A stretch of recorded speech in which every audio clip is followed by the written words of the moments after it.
Қайырлы күн. Мен Айданбек Әділет. Бүгін сіздермен фонетика ұғымын меңгеретін боламыз. Кеттік.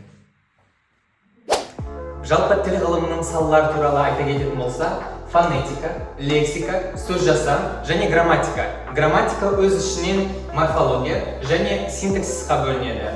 Жалпы бүгін өтетініміз фонетика.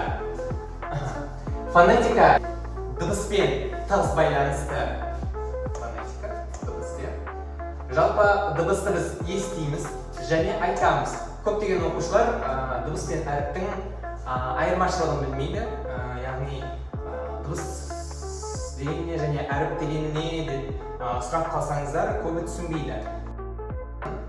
Жалпы әріп дегеніміз дыбыстың жазба таңбасы.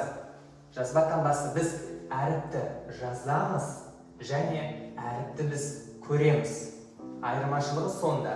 Дыбысты біз естиміз, естіп қабылдаймыз да, соны айтамыз, дыбысты айтамыз. Ал әріпті біз жазамыз, дыбысты естіп біз әріп жазамыз және де соны көреміз. Жалпы мынандай айырмашылық бар. Яғни қазақ тілінде 42 әріп бар және де 37 дыбыс бар. Неге десеңіздер, жіңішкелік, жуандық белгілері және де ю, я бұлар дыбыс еместер.